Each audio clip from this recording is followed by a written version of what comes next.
Welcome everyone. LanceScurvX here, the Scurv podcast. I want to speak about another aspect of human nature, but we're going to start out with the boxing match that happened last night, the 26th of July, 2026. And that was when boxer Errol Spence lost to Tim Tszyu in Australia. Now, this is not a boxing episode, but we're going to start out with this because this is what inspired me to speak about this aspect of human nature. And as you well know, and I've said this all my life, even before I coined my branded phrase, human nature never ceases to amaze me. So that's what it is. Well, Errol Spence has been an exceptional fighter throughout most of his career. And he actually had a loss to Terence Crawford, and that was several years ago. And we didn't know if he was gonna retire or come back. And when he had that loss, he stayed away for 3 years because that fight was in July of 2023, and he really did not look good. He's been a dominant champion before that. 28 wins, 2 losses, and 1 by knockout that he lost. So in coming back now, many people were asking why, because he stayed off for so long. He went through a horrendous car wreck accident. He lost control of his vehicle.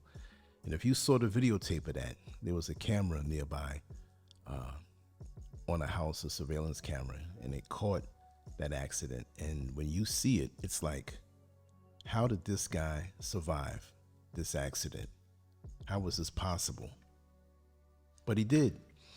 And he came back and he had some fights, and then he fought Terence Crawford, and it was terrible. It was like, you wouldn't expect him to lose that way. But enough of this part, right? He comes back after 3 years, still probably having neurological issues with the car accident. And he had an issue with his eye. People were saying why. But see, many of us, we have to find out the hard way ourselves. You know, many of us, we get older, we stay out of a certain profession for a while, or we evolve, but we don't want to admit that we evolved. Because identity is more addictive than success. Most people aren't addicted to winning. They're addicted to who winning made them feel they were.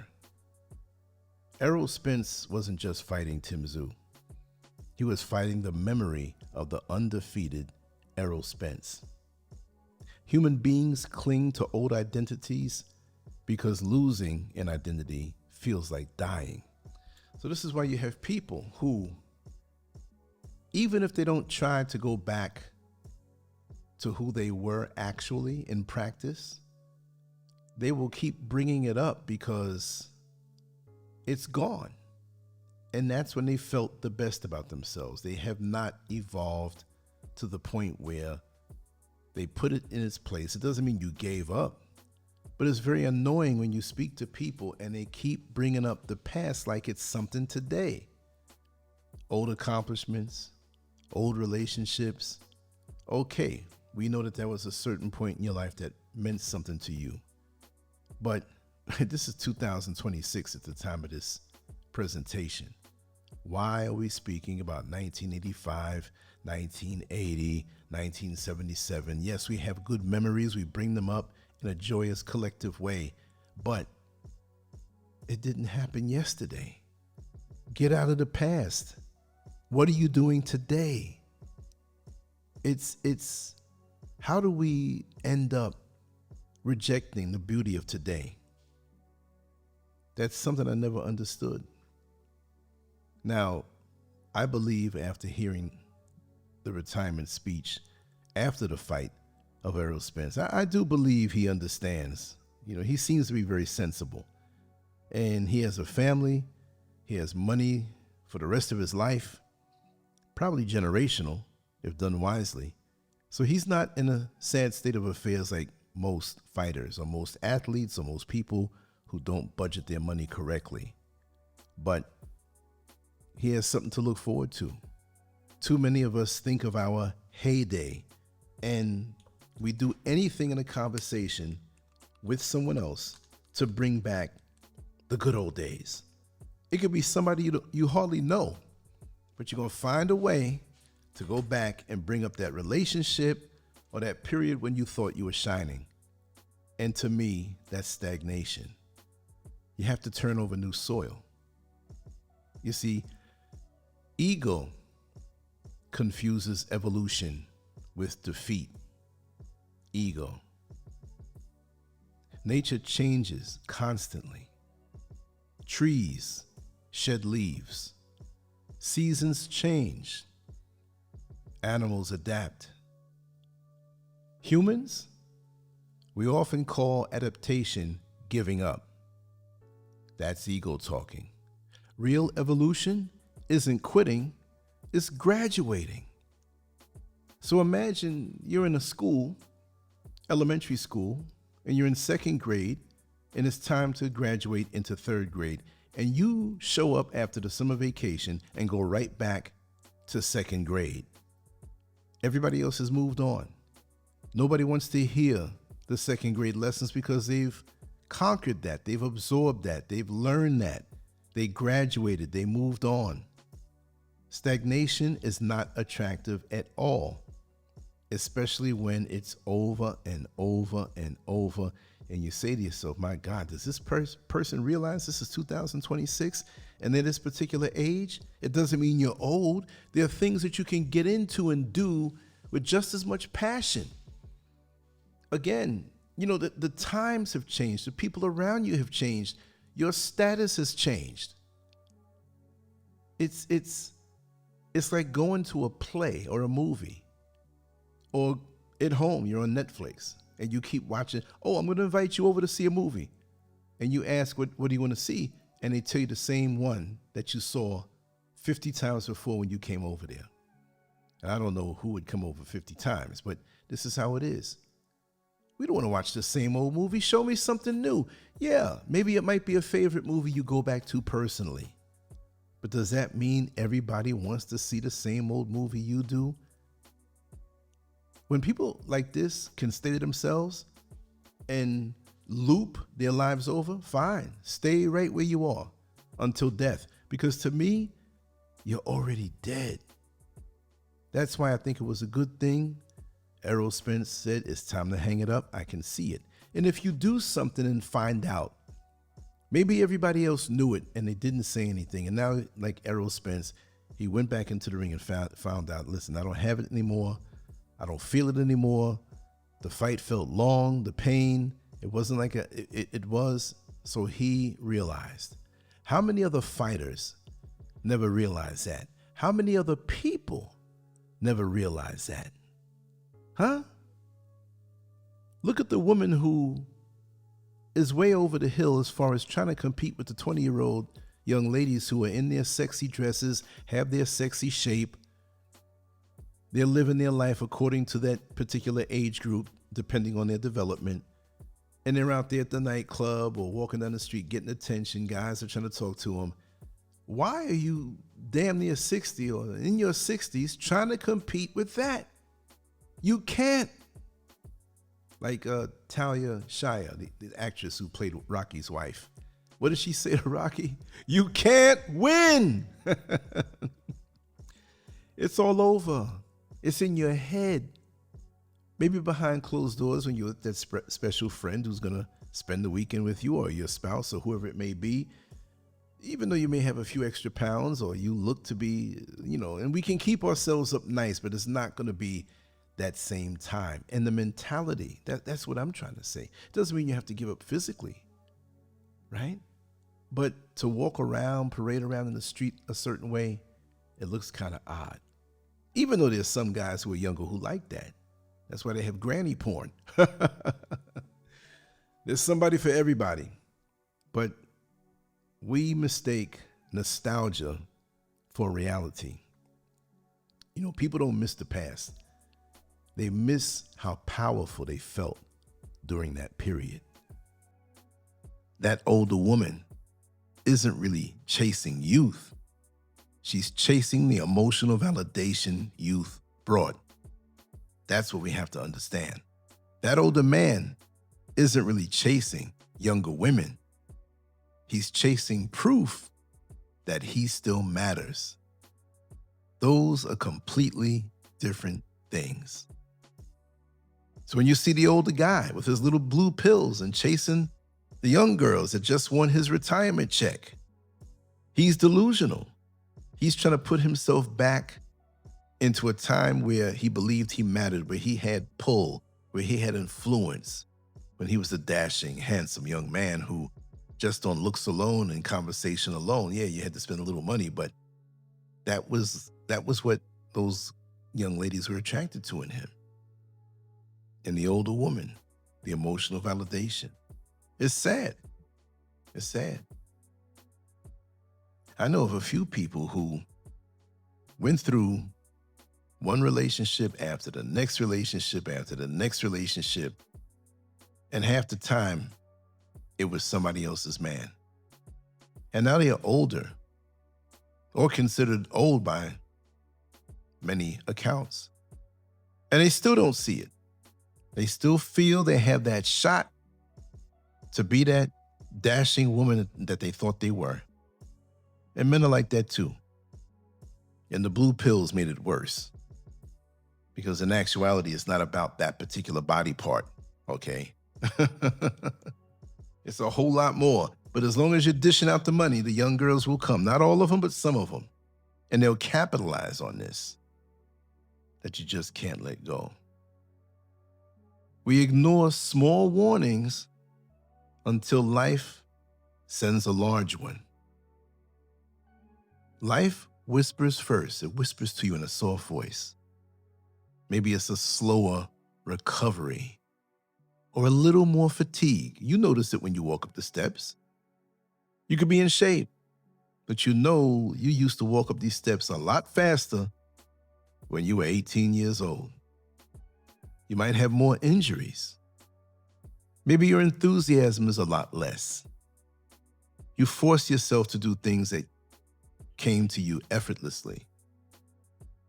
It takes longer to heal. Life is whispering to you, accept it. But pride has terrible hearing. It don't want to hear it. Eventually, life stops whispering and it shouts.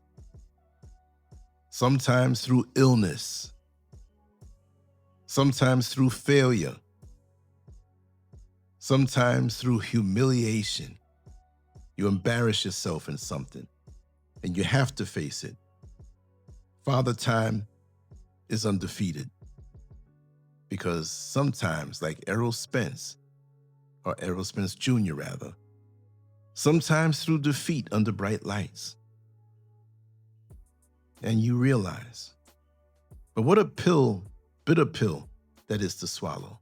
You should have listened when life whispered to you, but you didn't. And that's the saddest thing of all, because when you look back, you'll remember when you had those little warnings, but you refused, and it brought you to this point. Our greatest opponent is often our former self, our heydays. Comparison becomes toxic when the person we are competing against is yesterday's version of ourselves. Woo! That's a rough one. Instead of becoming today's best self, we spend decades trying to resurrect someone who no longer exists. That battle can never be won. I must say this again. Instead of becoming today's best self. Because see, I have no time to sit around and I remember back in the day, please. There's no hope for that. Instead of becoming today's best self, we spend decades trying to resurrect someone who no longer exists. Those photos up on the mantelpiece or on the wall, or in that photo album, or the digital photos that you saved and Please. When I look in the mirror, I'm not unhappy with what I see because I've aged and I have not been in the gym in decades. So how am I going to try to walk around like the time when I was a bodybuilder winning trophies? I'm glad I did that. That's written away in the history books. Anybody want to see it? I'll show it to them. But that's not me now. What lives on is the discipline, the ability to work hard, and I've chosen different lanes. There's much more to me than the physical. I have a brain. I have emotions that can drive me. I control them. I have a spirit.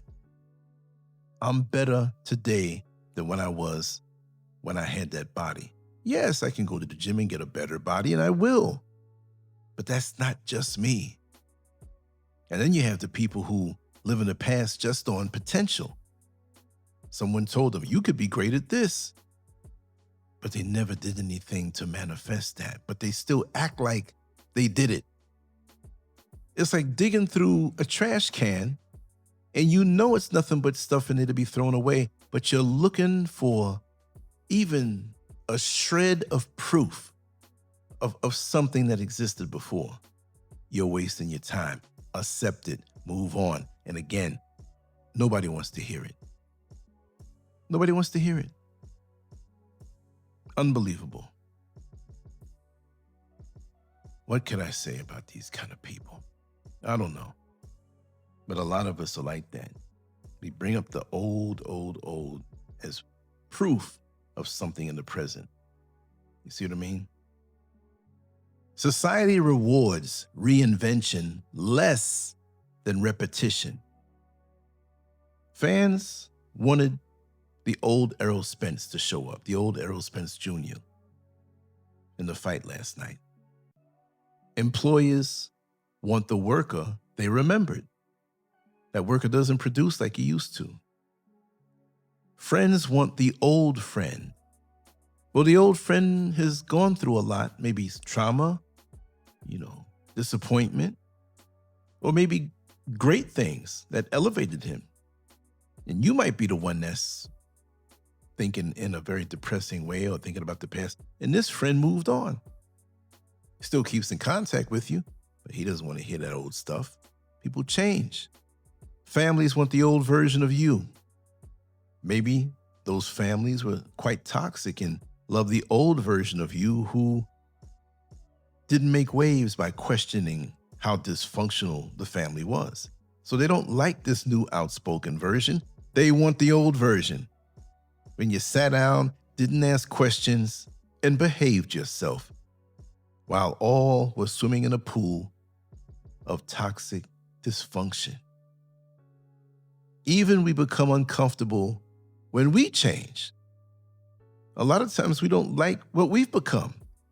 We might have gotten better in life in different categories in our life, but we feel disconnected to that person because this new person doesn't give us the emotional high that the old person gave. Look, I'm gonna bring up a memory. It was October 10th, 1982, and I won this thing called the Natural Teenage Mr. America. It was a drug-tested event, and I won the whole thing. I beat guys who beat me early in the year who were on steroids. Oh man, I had this huge trophy taller than me. I had 4 other trophies, one for most muscular, best legs, best chest, best abdominals, and best poser. I needed help getting out of there with all of those trophies. When we drove back down from Utica, New York, back down to New York City, we were a little more cramped in that vehicle. That was a highlight for me at that particular time. I don't keep bringing it up to everybody.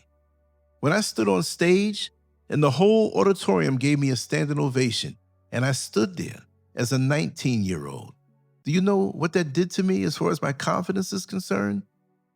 And then you're written up in magazines, you're doing interviews, and people recognize you. Any gym that I went to, folks knew. So I had validation and acknowledgement that I can take in a doggy bag of life for the rest of my life. So I built on that confidence in other areas of my life. But it just didn't stay there. I have to keep telling you, oh, back in 1982, I did this and I did that. Nobody wants to hear it. You chalk it up to experience. You siphon the motivation that you need out of that personally to yourself to say, I did this, and there's no reason why I can't do that. But I'm not living in that. I think of it sometimes, but I'm not living in that because there's other things that have brought me a personal sense of joy on so many higher levels. But that was one at that particular time that was very rewarding. But in essence, and to be honest, it pales in comparison to other high points in my life. And really my whole life is a high point. And this is how I think. Even when I go through the low points, the so-called defeats, or when people say you're defeated, but you're not, that's preparation for more success. I always say, and I made this personal saying up back in the early 80s, you have to taste what's sour in order to appreciate what's sweet. Because if everything was sweet, you wouldn't know the difference when it was sweet. It would get bland after a while. And this is why people, when they eat a slice of cake, they have a glass of milk. Now, the glass of milk is not sour, but it's not sweet. So when you taste the cake, it hits you. And then you wash it down with some milk and you repeat the process. You see what I mean? This is the beauty of lemonade. You put lemon, you put sugar, you mix it up, you drink it. As you drink it, you can taste lemon, but then you taste the sugar. So it goes back and forth in such a wonderful way on your sense of taste that it's just a wonderful experience. But one supports the other. That's just the way it is. Unbelievable how some people don't understand that. Some people would rather be broken than become beginners again. You know, starting over is humiliating to the ego. Imagine a famous athlete becoming a trainer, a CEO becoming a student, a beauty queen becoming invisible, a wealthy businessman rebuilding from scratch. Many would rather slowly decline than willingly become a beginner. Nobody wants to get back to the end of the line and realize the line that they were standing in maybe wasn't wrong, but it won't elevate them if they stay there.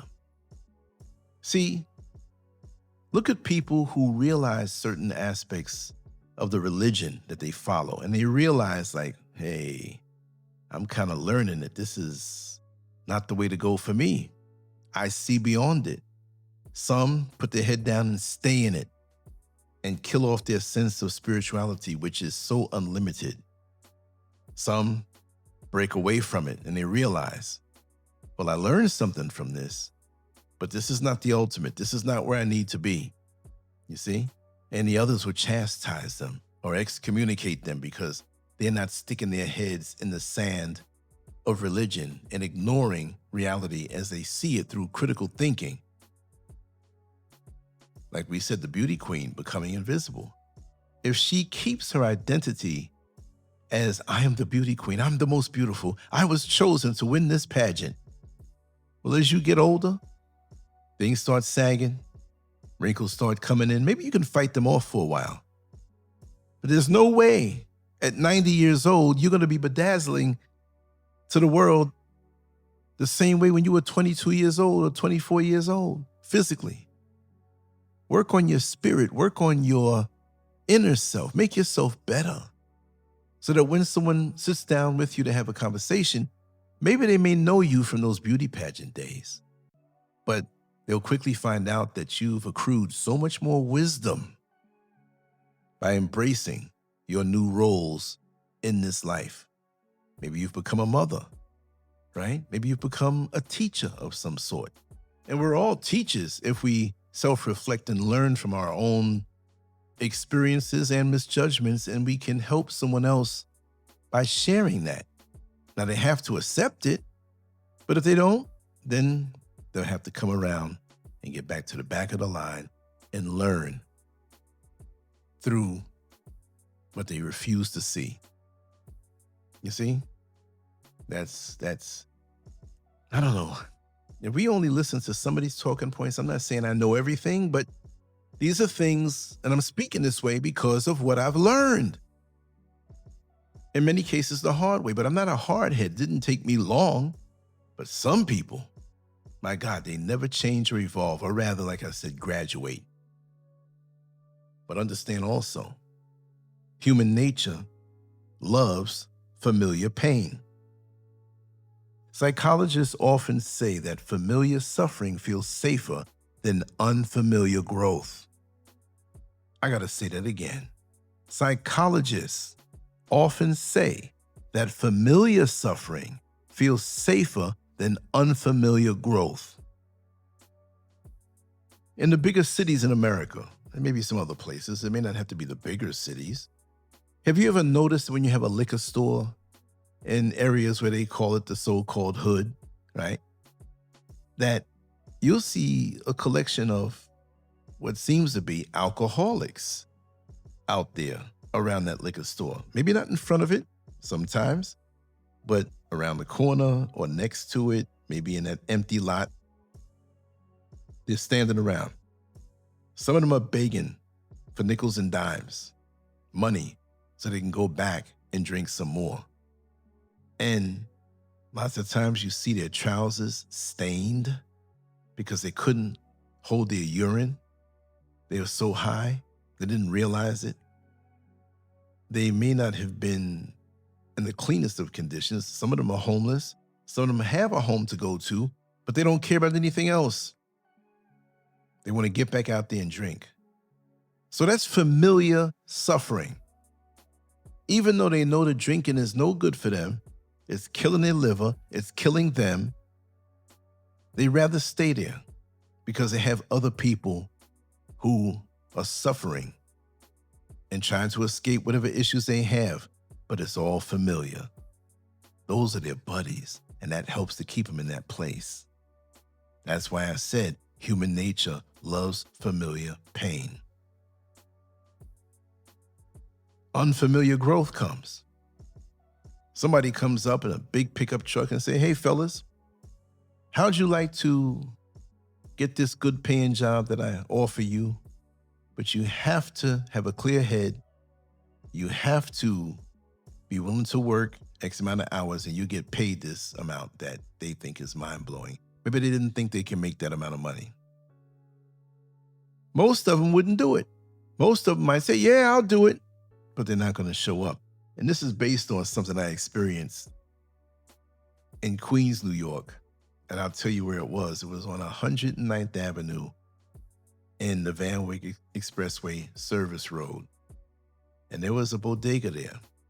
And they had many men who were standing around, at least 7 or 8 of them, from 6:30, 7 o'clock in the morning, because they were up all night.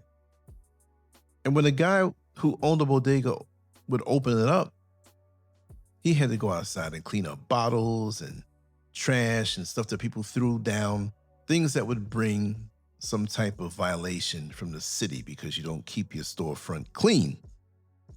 So this is what he said to several of them. He said, listen, I'll give you X amount of money. It wasn't much, but since they're there, help out. If from early in the morning, you can pick up and sweep, and since you're going to be standing here and I can't stop you because it's a public sidewalk, just make sure it's swept and kept clean so I don't get caught off guard if any inspectors come around. They agreed. And wouldn't you know, the next morning, there was nobody hanging out in front of that store. There was nobody hanging out in front of that store forevermore because they were scared of unfamiliar growth. They would have made money, but they wanted to stay with familiar suffering and probably complained that they don't have any money. But they found money. They had a sense of urgency to get that liquor and beg for it. But that kind of change, no. They didn't want to see it. And this is why people stay in toxic marriages. They stay in dead-end careers, repetitiously performing the same tasks, which doesn't call for any career growth. It doesn't call for anything beyond the same brain cells that they've been using. Yet many of these same people will say they have dreams to accomplish this or accomplish that and never make a move on their own. And when they don't make it, they blame the person that they wanted to have help them. Well, they couldn't come around and they couldn't do. No, I don't care. I do my stuff on my own. And sometimes you have people in your life that think, well, if I'm not around, they ain't going to keep on doing it. They're not going to be successful. They're not going to pursue it. They're going to lose enthusiasm. I had a few of those around me like that. I'm quite sure they say, how does this guy do stuff every single day? Different stuff. Because that's my destiny. That's what I'm supposed to do. Right?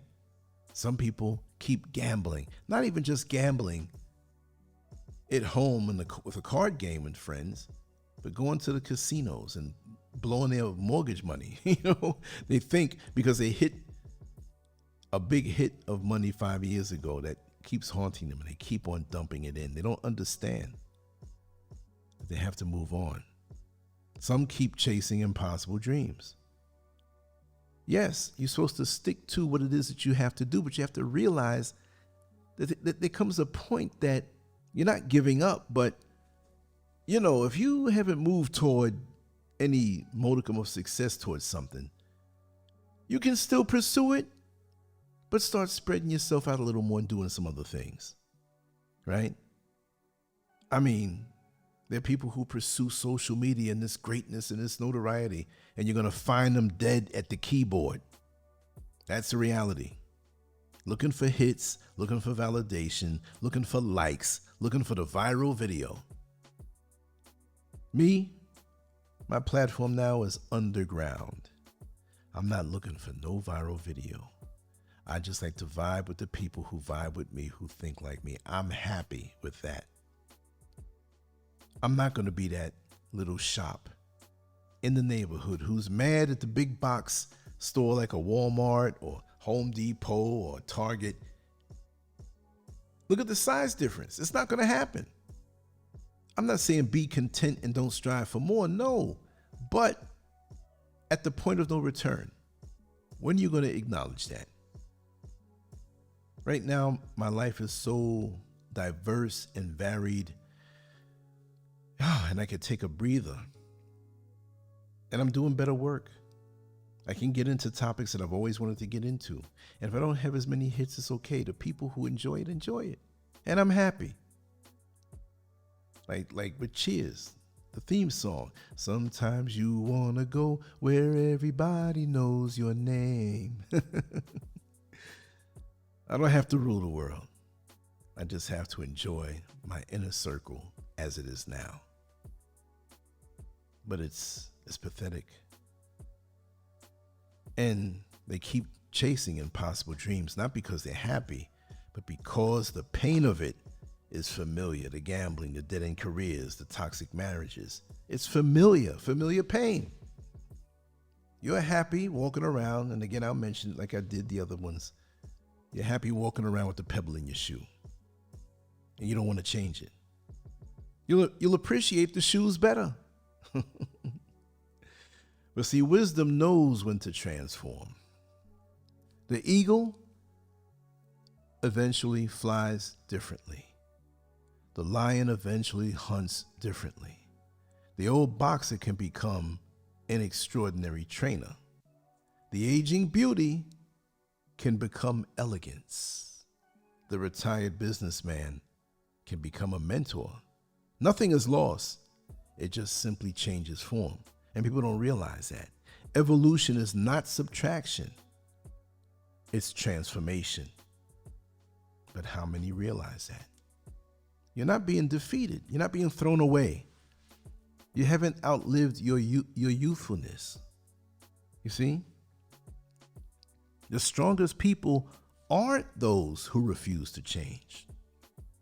The strongest people are those who can say, that chapter was beautiful. And now, another one begins. There's enormous strength in letting go voluntarily instead of having life pry your fingers loose. I'm repeating stuff a lot on this one, but I have to say this again. There is enormous strength in letting go voluntarily instead of having life pry your fingers loose. You see that? See, we have many examples of that. Many examples. And it's right up under our nose. We see it every day, but we don't realize it. We have that singer whose voice is gone, but insists on performing exactly as before and embarrassing themselves, but they don't know it. And they get mad when people look at them funny, like, hey, listen, you don't sound like you used to before. What are you talking about? Look at the retired athlete who keeps trying to compete with 20-year-olds.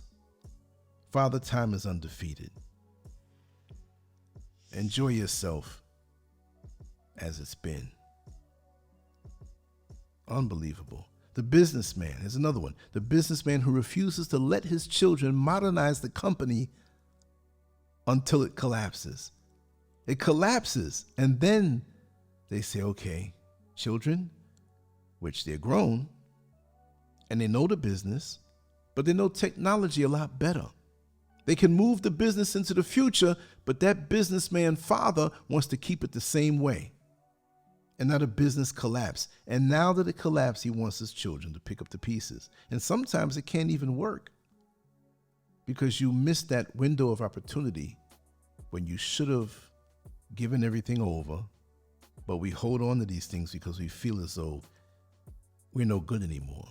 No, we have to be smart.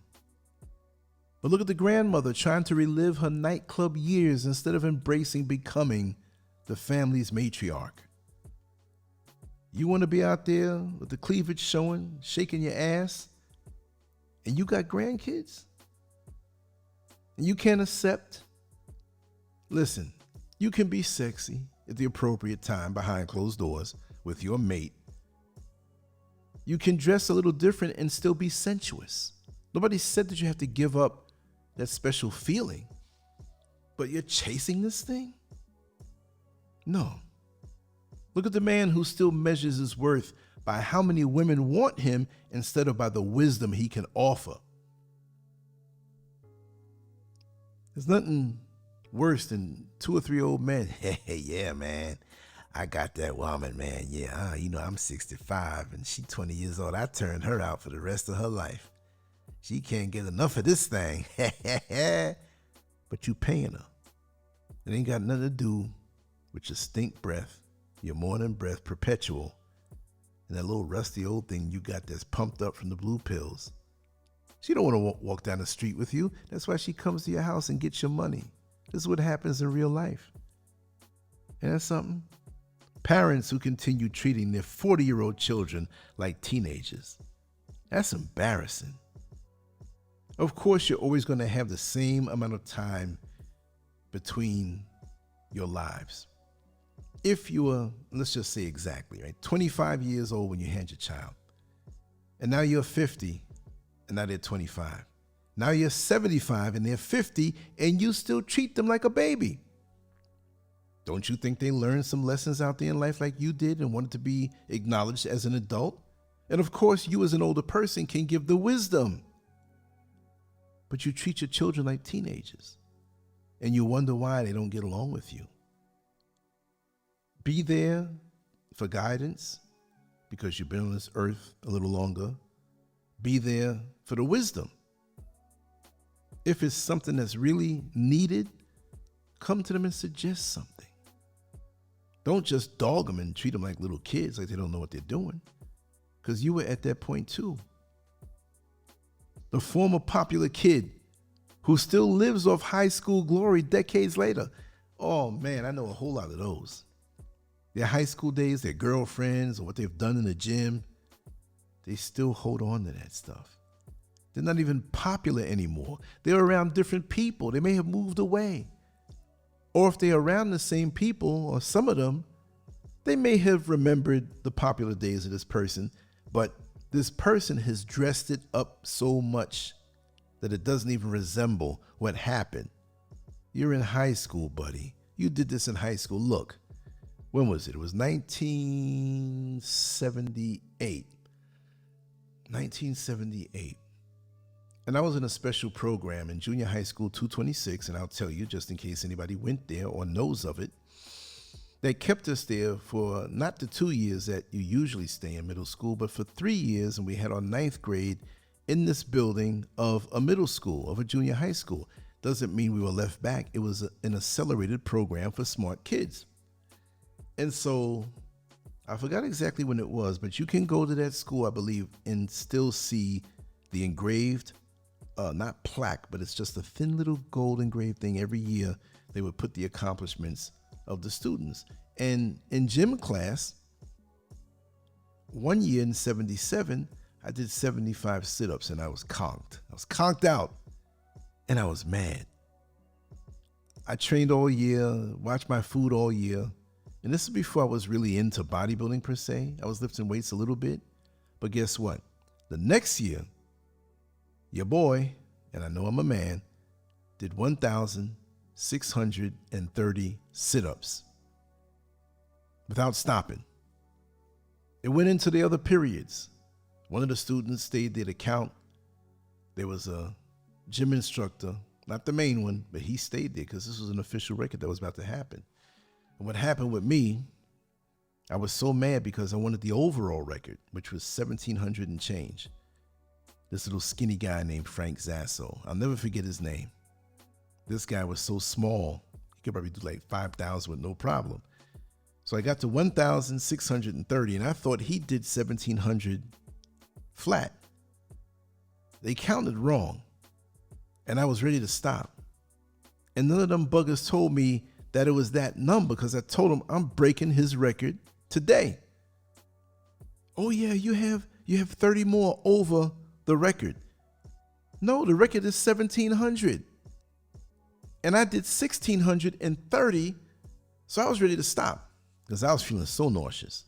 And then I found out that I had 70 less. I was so mad. But I'm not living in the past. For me, that was a personal best. And it taught me other lessons behind that. That's just what it is. But I'm not going to live in the high school days or the middle school days, and so many decades have gone. We've all done great things sometimes in some places and feel good about it. That's life, right? What can you take from that to make yourself better today? And look at the politician who won't retire because power has become part of their identity. And it's something, this is why some of these politicians never leave the office. I mean, when they get voted in. And they love the perks, they love the attention, they love the TV interviews and things into their life, the recognition, the validation. And they don't realize they're working for the people, and lots of times that's what they really want instead of the ability to serve. And they always seem to get caught up in something because after a while you feel entitled. I'm just giving you a few examples of how this thing can work when people refuse to let go and embrace a new chapter. Let me do a few more. Someone who keeps repairing a relationship that has already emotionally ended, or in their mind, it could have stayed, it could have still gone on, but you don't want to acknowledge the fact that you were abusive towards your old spouse or your old girlfriend or boyfriend or whatever. You're abusive to them, controlling, blaming them when someone else found them attractive, breathing down their back, didn't give them any space. But in your mind, you keep on repairing and you always blame the other person. But it was you. Or whatever reason. Or you're still in the relationship and you keep repairing it and that person is exhausted, tired of you, and you keep holding on and you let the years go by. Isn't that something? You got people who continue living in a neighborhood career or mindset they outgrew years ago because change feels like admitting The old life is over. There are people, and of course, if you can't move or you're unable to, or you don't have to, but if you live in a place, or you've lived in a place that you outgrew, that it doesn't mean that everybody you knew that grew up there, that moved away, wants to hear the local gossip of that little small area. You can physically live in a neighborhood. Like if you buy a house, it doesn't mean, well, next year we're going to go buy another house. No. And they say most people live in a house for 7 years before they move on. And if you choose something that you will live in for the rest of your life, fine. That's even better. Stability.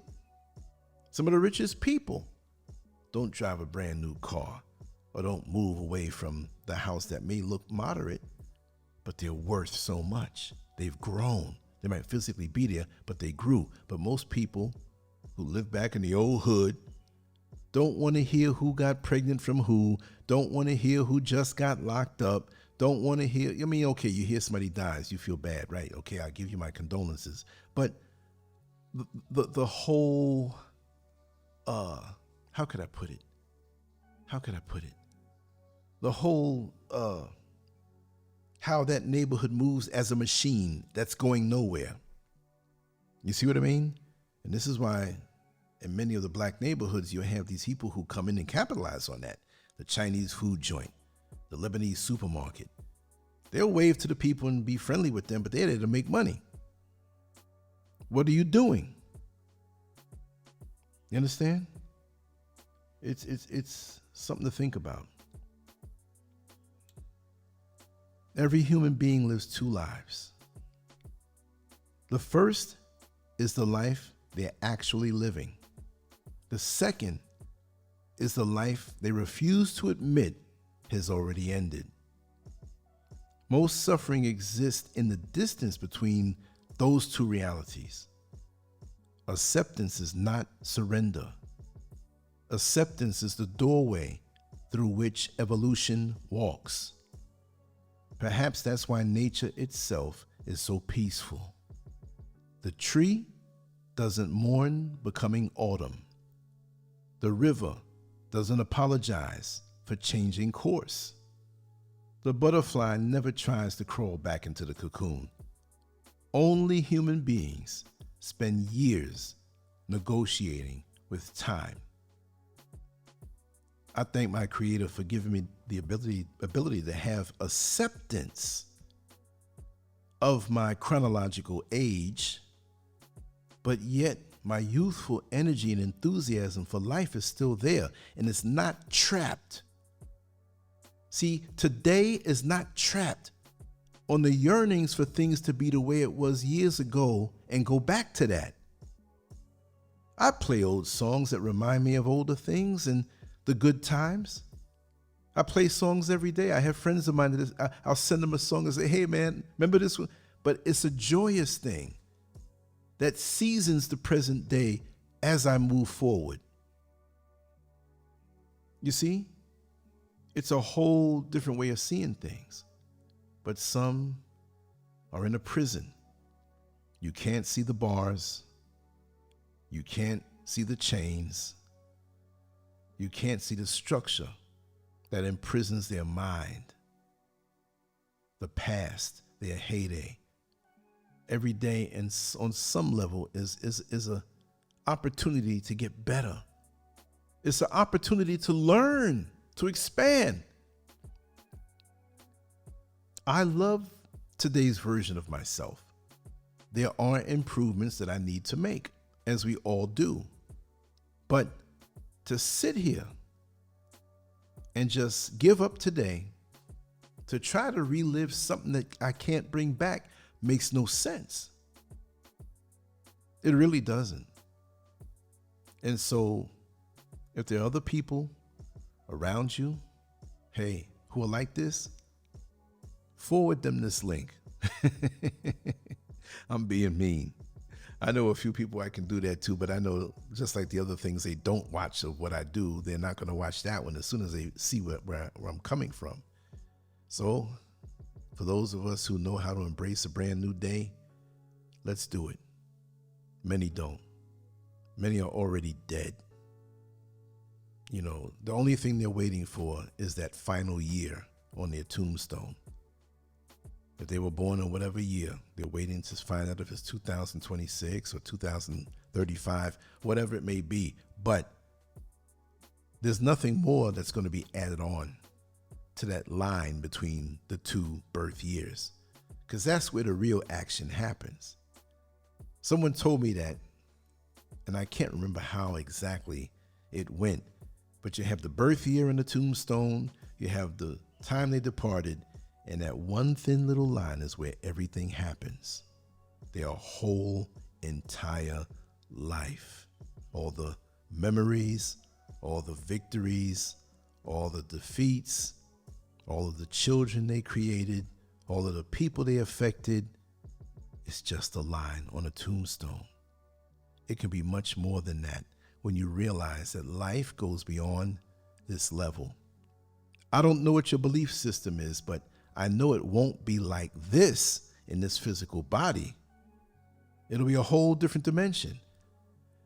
And if you don't live, if you don't embrace the graduation, which helps you to flap your wings symbolically, you're not a bird, but you're flapping your wings.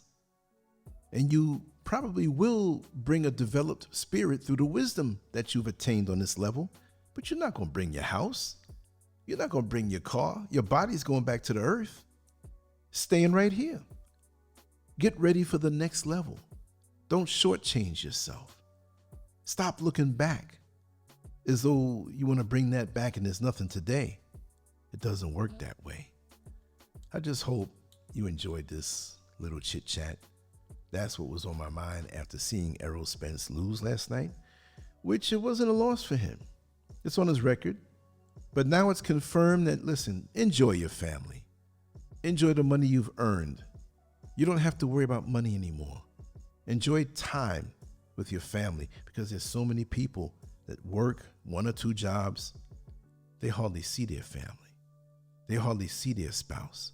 The days off that they have are different than the days off from their spouse. So while the spouse is home, that other person they're married to or committed to is calling them on the phone. They might sleep together. They might not. They might work different shifts. So realize and count your blessings. When you do have a little more freedom, or you've attained something of comfort, although we're not supposed to let our comfort zone hijack us, we're still supposed to be motivated to do something.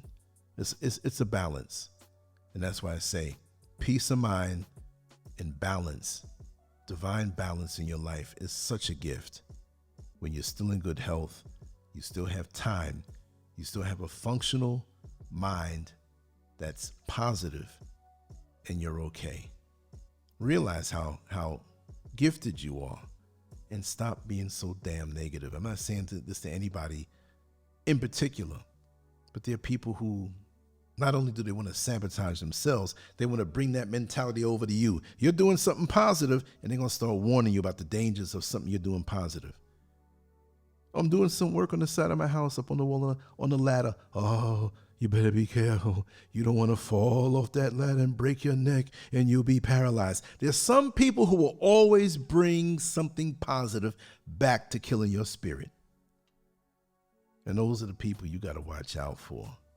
Those are the people you have to delete from your life. Or if you see them coming and you can't get away, already put that filter up, because you know they're coming with something negative. And when they speak about their glory days, another trait that I've noticed is that they do not want to speak about yours.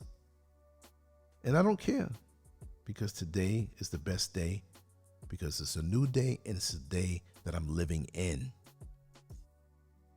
So as I always say, much love to you all. LanceScurv out.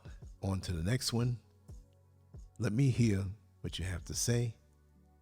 And if you're listening on YouTube, go into the post or community section and answer some of the polls that I put up on human nature, different things that we deal with.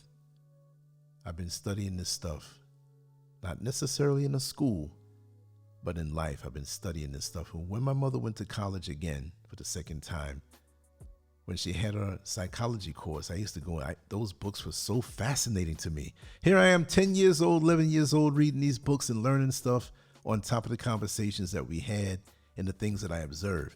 So this is why I can pretty much catch with my discernment a lot. And of course, there's some things that have gotten past my defenses in a major way. It will happen. But as it happens, you learn and you get better and better and better. And life will run smoother than any other time previously in your life. Anyway, I'm going to work on my next project. I have something to do around the house here. And it's been enjoyable as always. LanceScurv out. Much love to you all. Peace.